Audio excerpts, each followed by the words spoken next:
وہ ایمان وہ زنجیریں توڑ دیتا ہے، جس کو علامہ اقبال جب شاہین کہتے ہیں، اقبال کا شاہین، تو وہ زنجیریں توڑ کے اوپر جاتا ہے. اور وہ زنجیریں ہیں پیسے کی، یہ پاور کی، یہ جو شہرت کی، ہر قسم کی، ذات کی، ایگو، یہ سب زنجیریں ہیں جو انسان کو، جب اللہ کہتا نا کہ میں نے اس کو سب سے عظیم اپنی مخلوق بنایا، فرشتوں سے بھی اوپر، تو اس کا مطلب یہ ہے کہ انسان میں وہ پوٹینشل ہے جو کسی میں بھی نہیں ہے. لیکن وہ پوٹینشل اچیو کرنے کے لیے انسان کو وہ زنجیریں توڑنی پڑتی ہیں، اور وہ ایمان وہ زنجیریں توڑ دیتا ہے. تو تاریخ کا میں طالب علم ہوں کیونکہ میں نے یہ بڑا سٹڈی کیا کہ وہ کیا جادو ہوا کہ ایک دم، جو ابھی شیخ یاسر نے بتایا کہ 1% صرف مکہ کے لوگ پڑھے لکھے تھے، کوئی حیثیت نہیں تھی. 2 سپر پاورز تھی، پرشین امپائر اور بیزنٹائن امپائر، بڑی پاور تھی، ان میں کوئی حیثیت نہیں تھی عربوں کی. تو وہ کیا تھا کہ وہ دنیا کی انہوں نے امامت کرنی شروع کر دی. تو وہ میں نے بڑا سٹڈی کیا، اور اس کے ساتھ پھر میں نے ریلیٹ کیا پاکستان کو، کیونکہ ہمارا تو واحد ملک بنا تھا اسلام کے نام پہ، اور تو کوئی ملک نہیں اسلام کے نام پہ بنا. ایران میں ایرانی رہتے تھے، مصر مصری، لیکن یہ تو بنایا ہی گیا تھا اسلام کے لیے.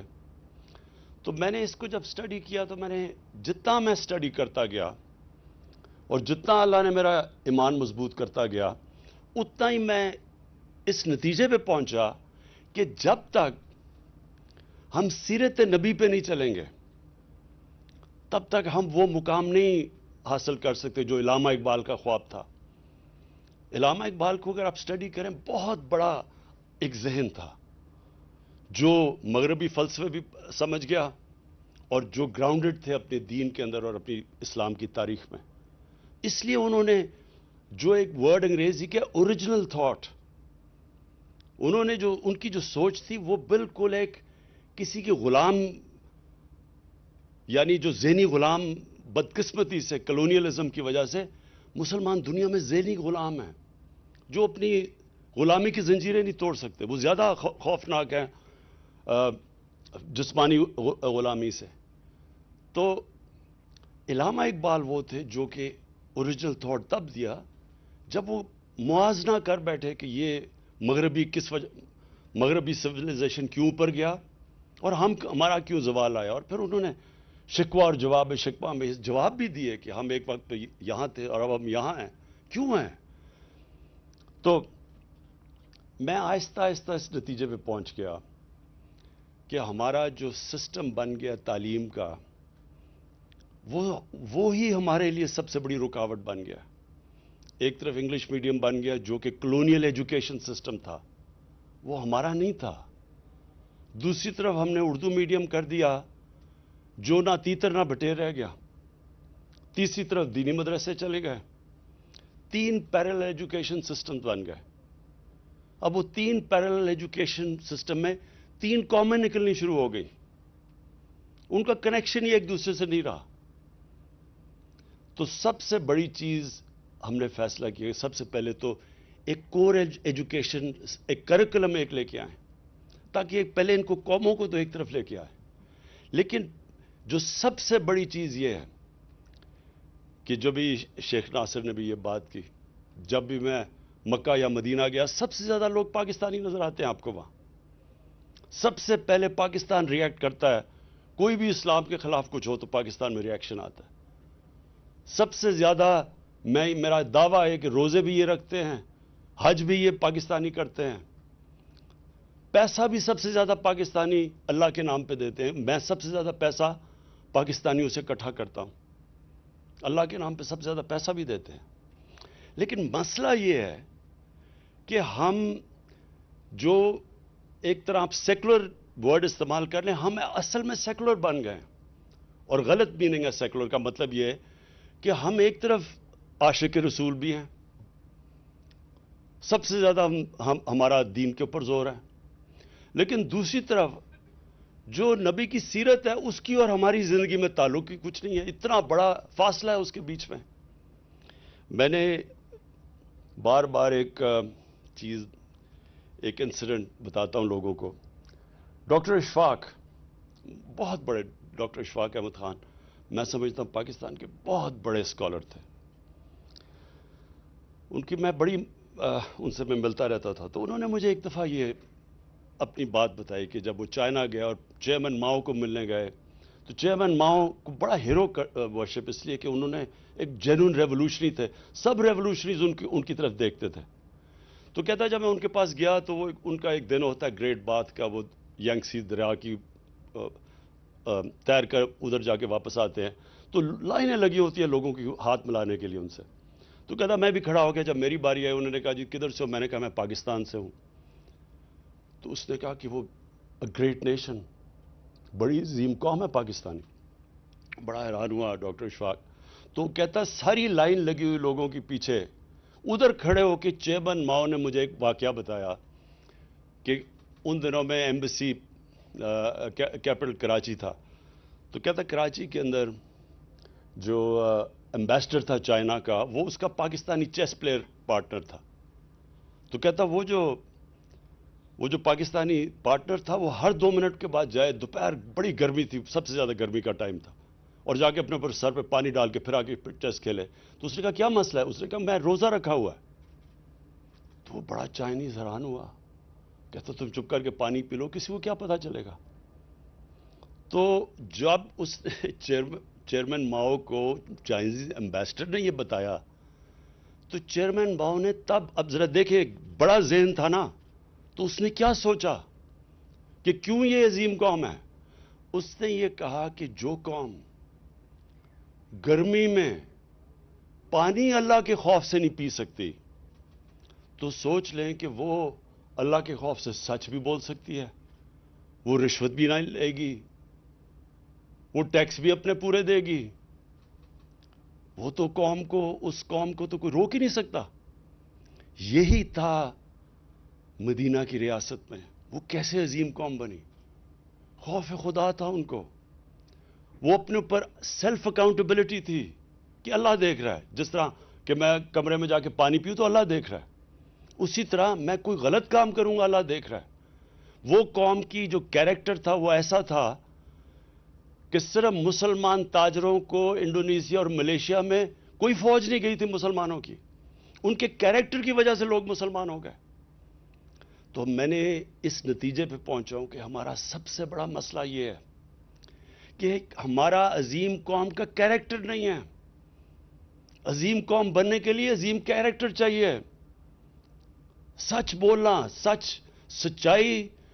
ایک دفعہ نبی صلی اللہ علیہ وسلم نے کسی نے, ایک قریش آیا, کہتا جی میرا سارا قبیلہ مسلمان ہو گیا لیکن میری جتنی اس کی عمر ہوگی میں اس عمر کے اس حصے میں ہوں کہ میں اب عادتیں اپنی نہیں بدل سکتا. تو مجھے کوئی ایک چیز بتائیں کہ میں وہ کر لوں عمل جس سے میں اپنی عادتیں بھی رکھوں اور مسلمان بھی ہو جاؤں. تو انہوں نے کہا سچ بولا کرو. یہ سچائی بہت بڑا کیریکٹر کا جو نبی صلی اللہ علیہ وسلم کے نبوت سے پہلے کیریکٹر کی تھی, صادق اور امین, سچ بولنے والے اور انصاف کرنے والے. اس کے اوپر بنتی ہے کیریکٹر کی بنیاد. اور جو لیڈرشپ ہوتی ہے, کوئی بھی لیڈر بن ہی نہیں سکتا, رسپیکٹ کمانڈ کر ہی نہیں سکتا جب تک اس میں یہ 2 صفتیں نہ ہوں, سچا آدمی اور انصاف کرنے والا آدمی. تو میں نے اس لیے تب سے سوچا کہ کبھی اللہ نے موقع دیا تو یہ میں نے ضرور کرنا ہے کہ ایک اپنے ملک کے اندر انسٹیٹیوشنز بنانی ہے جو کہ ایک نبی کی سیرت اور ہمارے اعمال کو جوڑے. یہ جب تک جڑیں گے نہیں ہم عظیم قوم نہیں بن سکتے. اور یہ ہم وہ بن سکتے اس لیے ہیں کہ اکثریت عاشق رسول ہے. یہ جو سارا خطہ مسلمان ہوا تھا یہ عاشق رسول نے مسلمان کیا تھا. یہ جو ہمارے بڑے بڑے بزرگ تھے, اولیاء کرام, بابا بلے شاہ, خواجہ معین الدین چشتی, نظام الدین اولیاء, داتا صاحب, میاں میر, بابا فرید گنج شکر, یہ سب عاشق رسول تھے. اور انہوں نے عام انسان کی زبان میں سیرت نبی کا پیغام لے کے گئے. قوالی ایجاد کی گئی صرف اس لیے کہ عام لوگوں کو پیغام دیا جائے ہمارے نبی صلی اللہ علیہ وسلم کا. تو اس لیے دو چیزیں، ایک تو رحمت العالمین اتھارٹی، اس کا کیا مقصد ہے؟ اس کا یہی مقصد ہے اکٹھا کرنا سیرت نبی اور ہمارے اعمال کو. اس کے لیے ہم نے میڈیا کا پورا استعمال کریں گے، ٹیلی ویژن کا، سیریلز کا، جس طرح ترکی سیریل ہے ارطغرل، اپنی تاریخ کا، بچوں کے کارٹونز کا، واٹس ایپ کا. ہم یہ ساری چیزیں استعمال کریں گے لوگوں کو آسان لوگوں کی زبان میں پیغام دینا کہ کیا سیرت نبی ہے کیا، اور کیوں آپ عظیم قوم نہیں بن سکتے، کیوں ایک انسان عظیم انسان نہیں بن سکتا جب تک اس کے اوپر نہ چلے. جو مدینہ کی ریاست، اس کے اندر جو سب سے بڑی چیز اگر آپ نوٹس کریں، تاریخ پڑھیں تو اتنے چھوٹے وقفے میں اتنے زیادہ عظیم انسان دنیا کی تاریخ میں نہیں آئے. جو دیکھتے تھے تو عظیم آدمی بن جاتا تھا. کوئی سینٹرل ایشیا نکل گیا، کوئی مصر نکل گیا، کوئی کدھر، کوئی وہ موراکو میں گھوڑے دھڑا دیے اس نے سمندر میں کہ اللہ تیری زمین ختم ہو گئی ہے. ایک سے ایک بڑا عظیم انسان بن گیا. اس یونیورسٹی کے اندر میں چاہتا ہوں کہ یہ ریسرچ کی جائے، بتایا جائے لوگوں کو. یونیورسٹیز بن ہی نہیں سکتی جب تک ان کے اندر ریسرچ نہیں ہوتی. یونیورسٹی تو بنتی ریسرچ سے ہے. ہمارے ملک میں ریسرچ ہی نہیں ہے. کوئی یہ نہیں بتا رہا آج تک کہ وہ کیا کوالٹیز تھی ان لوگوں کی کو جو دنیا کی امامت کر لی. تاریخ میں تو اس کی کوئی مثال ہے ہی نہیں کہ وہ لوگ جن کی حیثیت ہی کوئی نہیں تھی، وہ دیکھتے دیکھتے دنیا کی امامت کرنا شروع کر دیا. اور یہی نہیں کہ صرف یہی نہیں کہ انہوں نے فتح کی، سارے سائنٹسٹ ٹاپ مسلمان تھے، کلچرل لیڈرز تھے دنیا کے. دنیا کے تھاٹ لیڈرز ایسے بنے کہ انہوں نے دنیا کی علم کو لے کے آئے، عربی میں ٹرانسلیشن کی اور ادھر سے پھر تھاٹ ڈیولپ کیا. لیکن سب سے امپورٹنٹ چیز یہ تھی کہ تقریباً سارے جو بڑے بڑے اسکالرز اور سائنسدان تھے، سب اسلام کے اسکالرز بھی تھے. دونوں اکٹھے چل رہے تھے. ہمارے سائنس اور اسلام میں کوئی لڑائی نہیں تھی. ہاں ایک بعد میں ضرور چلی ریشنلسٹ اور ان کے اندر جو دوسری دو اسکول آف تھاٹس کے اندر چلا، لیکن آن دا ہول اسکالر بن ہی نہیں سکتے تھے. کوئی بھی پڑھ لیں، البرونی پڑھیں، ابن خلدون پڑھ لیں، ساروں کے اندر ان کا کنیکشن اللہ کے ساتھ تھا. سو وہ کنیکٹڈ تھے. اس وقت جو ضرورت ہے پاکستان میں دو چیزوں کی، ایک کہ ہماری یونیورسٹیز کے اندر ریسرچ کی جائے. سب سے بڑا مسئلہ ہمارا اس وقت ملک میں آیا ہوا ہے ویسٹرن کلچر. ویسٹرن کلچر کو ہم صحیح معنی میں کرٹیک نہیں کر سکتے. ہم بتا ہی نہیں سکتے اپنے آنے والی نسلوں کو کہ اس کی طاقت کیا ہے، کیا وجہ ہے کہ ویسٹرن کلچر اوپر ٹیکنالوجیکل سائنٹیفک ان میں آگے نکل چکا ہے دنیا سے، لیکن ان کی جو اسپرچل سائڈ ہے اس میں کیا مسئلے آ رہے ہیں. ان کے اسپرچولی وہ نیچے جا رہے ہیں، چرچز بند ہو رہے ہیں. پوپ نے ابھی اسٹیٹمنٹ دی ہے، اس نے کہا Europe has become spiritual barren area, desert, spiritual desert. کیا وجہ ہے؟ دونوں کو، انسان میں جسم بھی ہوتا ہے اور روح بھی ہوتی ہے. انسان دو چیزوں کا بنا ہوتا ہے. آپ صرف جسمانی سائڈ کے اوپر پوری توجہ دیں، امبیلنس آ جاتا ہے انسانوں میں. اور یہی وجہ ہے کہ ہمارے جو یوتھ ہے اس میں کنفیوژن آئی ہوئی ہے اس وقت. ایک تو وہ دیکھتا ہے ویسٹرن کلچر اور ان کی آگے اور ٹیکنالوجیکل پروگریس ہر طرح آگے ہیں، تو وہ ایک دوسری طرف ہمارا دیکھتا ہے اور وہ سمجھتا ہے کہ ہم تو پیچھے رہ گئے ہیں دنیا سے. اور یہ بہت بڑی ٹیمپٹیشن ہوتی ہے جب کوئی معاشرہ پروگریس کرتا ہے اس کو بلائنڈلی کاپی کرنا شروع کر دیں. اور وہ اس لیے ہوتا ہے کہ ہمارے ملک میں صحیح معنی میں ہم ریسرچ کر کے اپنے یوتھ کو انفارمڈ چوائسز دینے کا موقع نہیں دے رہا ہے۔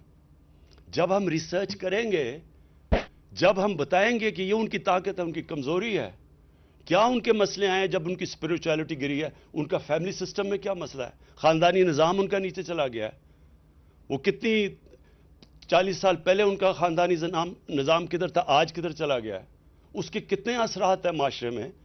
یہ یونیورسٹیز کا کام ہے، ریسرچ کریں، بتائیں، آگاہ کریں لوگوں کو۔ پھر بچوں کے اوپر کیا گزر رہی ہے۔ موبائل فون، دنیا میں اتنا بڑا چیلنج نہیں آیا جو آج موبائل فون سے آیا ہے۔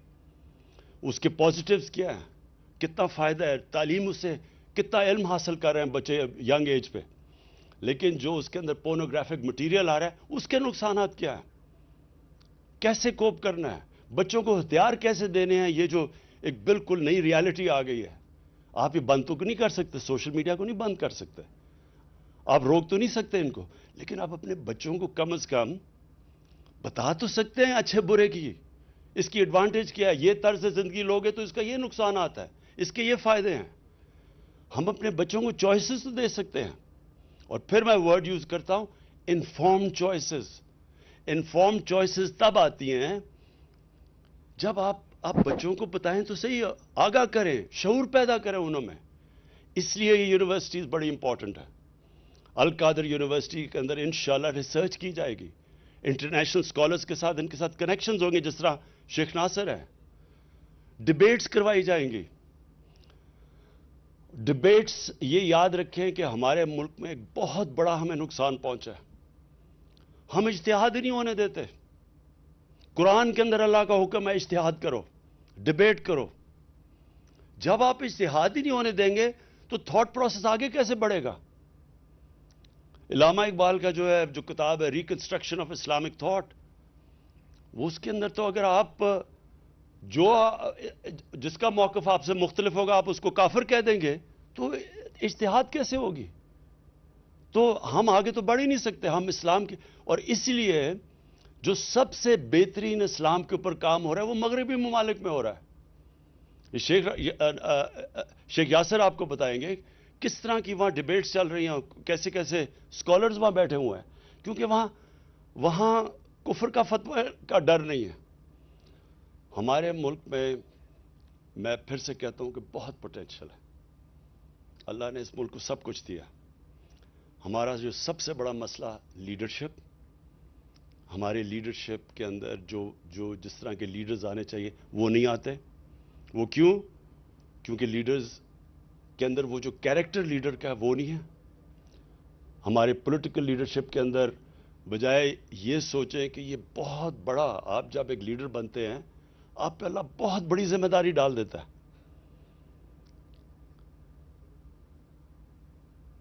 جب ایک لیڈر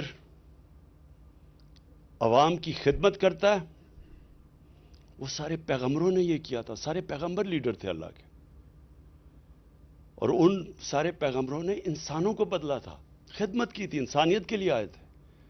اور جب ایک لیڈر بن کے ایک اتھارٹی پہ آ کے ملک کا پیسہ چوری کرنا شروع کر دیتا ہے، اس سے بڑا اللہ کا عذاب کسی انسان پہ نہیں آ سکتا، کیونکہ جو معاشرے میں غربت ہوتی ہے سارا گناہ اس کے اوپر جاتا ہے۔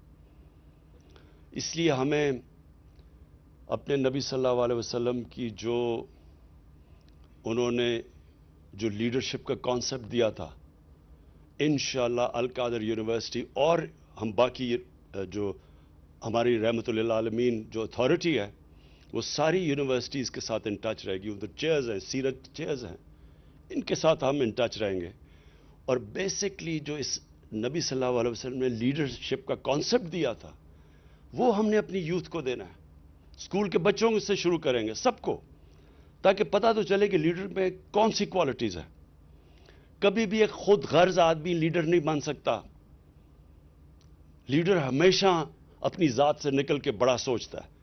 قائد اعظم محمد علی جناح، نیلسن مینڈیلا، وہ لیڈرز جو کہ ایک اپنی آپ کو قربان کر دیتے ہیں اپنی قوموں کے لیے، ساری زندگی وہ قومیں ان کو دعائیں دیتی ہے، ان کی عزت کرتی ہے۔ کبھی بزدل انسان لیڈر نہیں بن سکتا۔ اس لیے قرآن کی آیت ہے کہ جو لوگ ایمان لے آئے میں ان کے خوف دور کر دیتا ہوں۔ اس لیے وہ جو ایک دم لیڈرز کی بارش ہوئی تھی مدینہ کی ریاست کے بعد، ہمارے نبی صلی اللہ علیہ وسلم کی دنیا سے جانے کے بعد، ایک سے ایک بڑا لیڈر بن گیا تھا، کیونکہ ان کے خوف دور چلے گئے تھے، بڑی سوچ تھی ان کی، ذات سے باہر نکل گئے تھے، اور سچے لوگ تھے اور انصاف کرنے والے لوگ تھے۔ یہ 4 کوالٹیز ہیں جو بنیاد ہے ایک لیڈر کی، اور یہ ہم نے اپنے بچوں کو پڑھانا شروع کرنا ہے تاکہ ہمارے ملک میں بھی لیڈرز نکلیں۔ جب وہ ان کو اقتدار ملے تو وہ اپنی قوم کا سوچیں، یہ نہ سوچیں کہ انہوں نے کتنا پیسہ بنانا ہے اور اپنے آپ کو کتنے فائدے پہنچانے ہیں اور اپنی رشتہ داروں اور دوستوں کو اوپر لے کے آنا ہے۔ میرٹ قائم کرنی، اور وہی مدینہ کی ریاست میں سب سے بڑی چیز اگر آپ دیکھیں میرٹ تھی، جو کوئی ایکسل کرتا تھا وہ بڑے عہدے پہ پہنچ جاتا تھا۔ اور جو آخر میں یہ چاہتا ہوں کہ ہماری یونیورسٹی سے اس طرح کی اسکالرشپ ہو، اور انشاءاللہ جو ہماری رحمت للعالمین اتھارٹی ہے وہ سارے انٹرنیشنل اسکالرز کے ساتھ ان ٹچ ہے، اور ہماری کوشش یہ ہے کہ آگے سے، اور یہ ہوگا، میں آپ کو پھر بتا رہا ہوں کہ باہر کسی نہ کسی ملک میں وہ ہمارے نبی صلی اللہ علیہ وسلم کی شان میں پھر سے گستاخی کریں گے، لیکن اس باری میں چاہتا ہوں کہ ایک بڑا انٹلیکچول ریزنڈ سوچ سمجھ کے قانون دیکھ کے ایک اس طرح کا ہمارا رسپانس جائے۔ سارے مسلمان اسکالر سے پہلے کنسلٹ کریں، مسلمان ہیڈز آف اسٹیٹ سے کنسلٹ کر کے ایک وہ رسپانس جائے جو یہ نہ ان کو کہنا پڑ جائے کہ جی جب دیکھیں مسلمان دنیا آزادی رائے کے خلاف ہے۔ اور اس کے علاوہ جو میں چاہتا ہوں کہ ہمارے جو اس یونیورسٹی میں جو ہمارے بڑے بڑے، جس طرح میں نے بزرگان دین تھے جن کی وجہ سے اسلام پھیلا تھا سارے بر صغیر میں، ان کے اوپر بھی ریسرچ ہو، اور ان کے جو کلام ہیں وہ ہم جب یہ بڑے بڑے عرس ہوتے ہیں وہاں اتنے لوگ آتے ہیں، لاکھوں لوگ آتے ہیں، پیار کرتے ہیں ان سے، ان کو بار بار بتایا جائے کہ ان کی ٹیچنگز تھی کیا، وہ ساری سیرت تھی، سیرت نبی تھی۔ تو ہم نے لوگوں کو ملک کے کیریکٹر کو اوپر اٹھانا ہے، موریلٹی کو اوپر اٹھانا ہے۔ جو مدینہ کی ریاست کی سب سے بڑی کوالٹی تھی جب شروع کیا نبی صلی اللہ علیہ وسلم نے، تو وہ ایک سمپل قرآن کی آیت کے اوپر تھا، امر بالمعروف، کہ اچھائی کو اٹھاؤ اور بدی کو ختم کرو، اس کو دباؤ۔ ایک معاشرہ جو ہوتا ہے وہ اس کی بنیاد اس پہ رکھی جاتی ہے۔ میں اس لیے وہ ابھی ایک حالیہ میں سیمینار ہوا لاہور میں، پاکستان کے سپریم کورٹ کے ججز بلائے گئے، لیکن چیف گیسٹ اس کو بلایا گیا جس کو اسی سپریم کورٹ نے سزا دی، اور سزا کیا دی؟ پبلک کا پیسہ چوری کرنے کی سزا دی، اور وہ جھوٹ بول کے ملک سے باہر بھاگا ہوا ہے۔ اب یہ صرف میں اپنی قوم کے سامنے رکھتا ہوں، یہ سیاسی بات اب میں نہیں کر رہا۔ جب آپ برائی کو برائی نہیں سمجھتے، جب آپ کرپشن کو برائی نہیں سمجھتے، تو اس معاشرے میں محنت کون کرے گا؟ میں کیوں پڑھوں، 14 سال پڑھائی کروں، اس کے بعد 8 گھنٹے کام کروں، اور میں اپنے مشکل سے بیوی بچوں کا پیٹ پالوں، اور دوسرا آ کے ایک قبضہ گروپ بن کے اتنا بڑا پلازا بنا دے، اسمبلی میں بھی آ جائے، اور میں دیکھ رہا ہوں کہ میں محنت کر رہا ہوں اور یہ دیکھو کوئی محنت کیے بغیر اتنا بڑا کوئی معاشرہ نہیں چل سکتا۔ یہ یاد رکھیں کہ معاشرے کے اندر جب آپ کی اخلاقیات تباہ ہو جاتی ہے، آپ کے معاشرے میں سونا نکلے، ہیرے نکلے، جو مرضی نکلے، وہ ریاست نہیں بچ سکتی۔ ایک ریاست جس کی موریلٹی، مورل سٹینڈرڈز ہوتی ہیں، اس کو ایٹم بم بھی تباہ نہیں کر سکتا، جس طرح جاپان تھا، وہ پھر کھڑی ہو جائے گی۔ تو آپ کو ایٹم بم مارنے کی ضرورت ہی نہیں پڑتی اس معاشرے کی جس کی موریلٹی ختم ہو جاتی ہے۔ جب ہم کرپشن کو برا نہیں سمجھتے تو معاشرہ تو تباہ ہو جاتا ہے۔ اور یہ سب سے بڑا ظلم اس معاشرے میں نے 1985 کے بعد جو چینج دیکھا ہے، ہم نے تو پاکستان کو دیکھا نا، جو سب سے بڑی تباہی آئی ہے کہ ہم چوروں کو برا ہی نہیں سمجھتے. تو ہم یہ میسج دیتے ہیں کہ ڈاکہ مارنا تو بڑا ڈاکہ مارنا, صرف چھوٹے چور ہی پکڑے جاتے ہیں پاکستان میں. کبھی کوئی معاشرہ نہیں سروائیو کر سکتا. اور اس لیے بھی میں اس نتیجے پہ آیا ہوں کہ ہم نے اپنی آنے والی نسلوں کو, ینگر جنریشن کو, اپنے یونیورسٹی سٹوڈنٹس کو, ہم نے سیرت نبی کے ذریعے ان کی ہم نے مورالٹی, ان کا کیریکٹر بلڈنگ کرنی ہے, مورل رینیسانس کرنا ہے. اور انشاءاللہ میرے میں کبھی کوئی شک نہیں ہے کہ اللہ نے باقی سب کچھ دیا ہمیں, سب کچھ. یہاں ہر اللہ کی نعمت پاکستان میں ہے. صرف انشاءاللہ وہ جو کیریکٹر بلڈنگ ہے, وہ ہماری وہ قوم جو ہے ہی عاشق رسول, اس کو بس کنیکٹ کر دیا تو انشاءاللہ مجھے کبھی کوئی شک نہیں ہے کہ ہم ایک عظیم قوم بنیں گے. میں پھر سے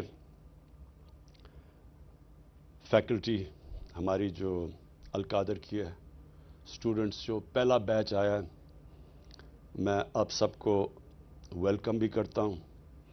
اور یہ میرا ایمان ہے کہ انشاءاللہ ہمیشہ بڑی بڑی انسٹیٹیوٹس چھوٹی شروع ہوتی ہیں.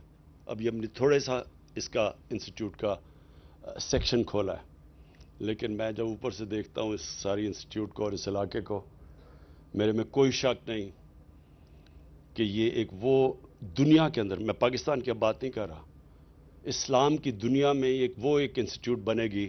یہ کوآرڈینیٹ کرے گی, جس طرح الازہر کا نام ہے اسی طرح یہ بھی وہ ایک انسٹیٹیوٹ بنے گی.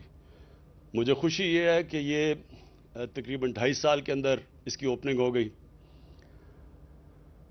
جو میں پرائم منسٹر یونیورسٹی بنا رہا ہوں وہ دنیا کی ٹاپ ٹیکنالوجیز کی وہ یونیورسٹی ہوگی, جو لیٹسٹ ٹیکنالوجیز ہیں اس کے اوپر. لیکن گورنمنٹ اتنی آہستہ چلتی ہے کہ 3 سال ہو گئے اب جا کے ہم شروع کرنے لگے. تو یہ بدقسمتی ہے, یہ گورنمنٹ کی نہیں ہے, اس لیے یہ بڑی جلدی کھل گئی ہے. اور میری جو اس سے پہلے نمل یونیورسٹی ہے, وہ میرا ایک ویژن ہے پاکستان کی پہلی نالج سٹی, جس طرح آکسفورڈ اور کیمبرج ہے.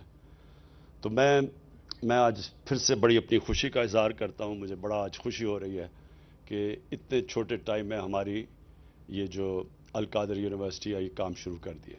شکریہ جی.